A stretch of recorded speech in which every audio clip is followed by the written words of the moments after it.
So yes, this would be a Mini Cooper video if it weren't for the fact that I'm going to talk to you about something different. Now, you all have seen my videos, obviously. You've seen the in-car footage that I've done. You've seen the exterior footage that I've done.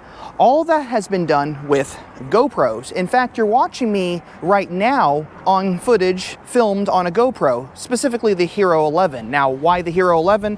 Well, that's because I needed to show you all my Hero 12, and I couldn't do that if I'm using it to film this video. Now, as far as microphone goes, I currently have a DJI Mic 1 mounted on the camera. I want to get the Mic 2. In fact, I have a Mic 2 transmitter in my pocket that a friend loaned me. But I thought it would be interesting to share a little bit with you the cameras and also talk about another different camera that I'm going to be testing out today. I've been using these now for about 6 years. Now, I started off with the Hero 6, then I went to the Hero 7, the Hero 8, the 9, the 10, the 11, and the 12, and I have them all. In fact, I'm getting the 13 pretty soon. But a friend of mine who has a deal with DJI gave me his Action 4 to use for the weekend, so I thought I would test it out and talk a little bit about the camera and see if it's better than this camera. Now, they are technically supposed to be sort of the same camera, but it would be interesting to find out how different they really are. Here's my Hero 12. And as you can see, they made the finish speckled on the outside. Open the door, batteries, the Enduro batteries. Now I have tons of these because they fit in the 9, 10, and the 11, and the 12, obviously. And I happen to have all of those cameras. Now the 13 does not use these batteries. I'm going to be interested in finding out how different that really is, so I ordered a couple of batteries for that camera. But this is my Hero 12. Now when I turn it on, power's on. Has my little screen on the front. Now, my front screen, I actually changed it to this wider aspect so that I can see the full screen versus the smaller one. And then on the back side, I have all my settings. Now, I typically, when I film with these cameras, use Inception mode. I'm just kidding. I typically, when I use these cameras, just use the default settings just because I'm filming a YouTube channel and I want to make it easy for me. So there you go. So here's that camera. We're gonna power it off. Now, here's the Action 4 that my friend loaned me. Same kind of setup. You have a screen on the back, you have a screen on the front. However, you'll notice it's in a cage. Now, I don't necessarily need the cage. I thought the cage had a mount on it, but the camera itself, unlike the GoPro, doesn't actually have little feet that you can mount it on your mounts. You have to use this little magnetic mount. Now, I bought this on Amazon for about 15 bucks because my friend couldn't find his, and it kind of just fits right on there, and then these little teeth on the ends clip it in place and hold it. Now, I'm a little concerned about how that's going to go when I actually mount it on the front of a car or on the outside of a car, but I thought we'd give it a try. And I hear the Hero 13 is going to be getting magnetic feet as well, so that should be interesting to try. Now, you can also change out the lenses by twisting them, as you can see. And if you want to take it out of the cage, just boom, remove the foot, obviously, and then it comes right out. Now, this camera, as far as features, looks very similar to the GoPro. And if you want to access the battery, flip the door up, and there it is. I have an SD card in there, and then you close it back up. Then on the other side, you flip open this door, and that's your USB-C to charge the camera. And if you want to, I believe you can also do other things using that. As far as function, how it operates, let's turn it on, and it's powered on. So I have horizon balance set up on it so that I can twist it and it won't lose lock. I also have it in 4K, 60 frames per second.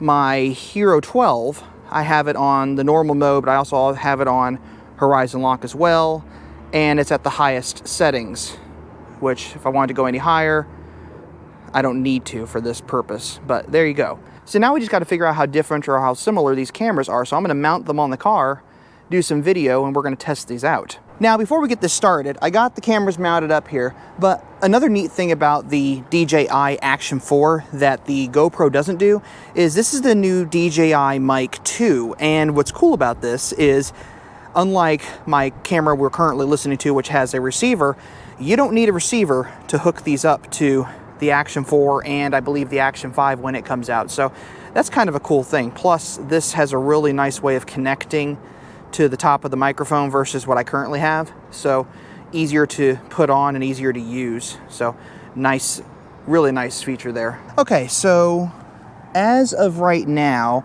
this camera's on and running, and this camera's on and running. So here we have the Hero 12, and we have the Osmo 4. I can see that the sky is already a richer blue on the Osmo Action 4 than on the Hero 12, so that's an interesting thing. I never thought about that.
So here's something else that's kind of cool. Both of these cameras have front-facing screens. However, the Osmo 4, you can actually go in and change settings from the front. So it has a touch screen on the front. The GoPro does not. That's an advantage over the GoPro, especially if you want to change settings in here, like just quickly make adjustments while you're on the go. So now here's the thing with these cameras. I'm really impressed overall with the cameras in general. I love these action cameras, regardless of whether it's the DJI or the GoPro. But right now, the Action 4 seems to be quite the contender. And given the fact that you can take this and connect it to the camera without having to use a receiver, that seems to give this little guy the advantage. Now, I have everything GoPro, so to switch out cameras and go to this would be a huge challenge. But the GoPro is still a phenomenal camera, and the one big thing I like about these cameras is I've dropped this thing on several occasions, and I love the fact that it just keeps coming back. It won't die, it won't break. I can't break it, and in the right conditions, they don't overheat either. I haven't had an overheating issue with my 12 unless I'm running it continuously in 110 degree weather. Both of these cameras are very, very good. This one kind of gets the A in terms of price point. It's about $269. This one's about 300 bucks, maybe 400. I can't remember the price, but overall not bad. And if you're curious about the mounting points that I have here, these thumb screws are anodized aluminum that I bought on eBay, and they're really good. They used to sell them on Amazon. Now they don't, so I have trouble finding these, but I have tons of these. And this mount here is a sea-sucker mount. This thing is strong enough to pick the windshield completely off the car if I didn't remove it. In fact, you probably could pick the car up with that. Just multiple ways you can mount a camera to your car. You can do it that way, you can do it that way. And I am planning to do a video on mounting cameras on your vehicle so we can actually experiment with different places to put them. In fact, I have a mount for this car that goes into my tow hook. Now this is a neat thing I just noticed. You can actually take the Action 4, there's a mount on the side of the camera so that you can turn it upwards and do vertical format video. So that could be pretty interesting. In fact, I may test that out a little bit later. So I thought it'd be fun to film the last bit of this video using the DJI Osmo Action 4. Now, right now I have the DJI Mic 2 plugged into it. I just updated the firmware on it so I could actually do this. So the microphone is actually connected to the camera. I don't have to have a receiver plugged into it like I do with my GoPro. So that makes this thing a game changer as far as video filming goes, as far as vlogging goes, as far as action cameras go, because you can now have this camera set up on your car or wherever else and record audio directly to it without anything extra plugged in. No peripherals, no cables, nothing. Makes this a very, very simple way of doing things, and that's something I really like because I'm all about simplicity. That's kind of the thing with Mini. Mini is all about minimalism, the simplicity of it.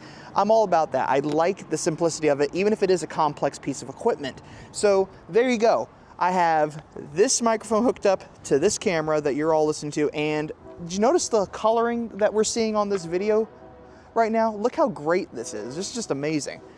The quality of the color just really pops on this. Now, granted, I'm probably on widescreen right now, so it might distort things a little bit, but this just looks really, really good. There we go. Now I got the camera settings exactly how I want. I have the screen on the front, full frame turned off, and as you can see, I now have horizon lock on as I just tilted the camera 45 degrees. And things look really good now. Video quality is a lot better in this setting. So how does this make my little Mini Cooper look? Well, in a word, very, very nice. Very nice quality video, very nice quality color, very nice audio. The big thing for me is the fact that you can hook up the microphone directly to the camera without having to hook up all those peripherals. So this is my little review, I guess, of the Action 4, and I thought I would do it on the Action 4 versus on my GoPros. Overall, I think the camera's fantastic. I think it's a really good camera. I like the fact that there are a few little things you have to add to it. There is a mount that you have to get for the bottom of it, but that's not that difficult. In fact, I have it right here. It's magnetic, so the camera just clips right on and clips right off. Now, the Hero 13 from GoPro is going to have something very similar, but unlike the Action 4, it also still has standard feet that are mounted to the camera so that you can actually unfold them and hook it up to any mounts you happen to have. This one requires this magnetic mount, and the only drawback to it is I'm not too comfortable with these little tiny grips on the edges holding this thing in place while I'm hurtling down the road or something. Now, on the other hand, I do like the fact that I can take the mount and clip it to the side of the camera and then turn it on its head and then do vertical format, but we're not going to do that. So until next time, thanks for watching. If you like what you see, check out more content on this channel at the end of this video. And if you want to see more camera content related to my Mini Cooper specifically, let me know in the comments.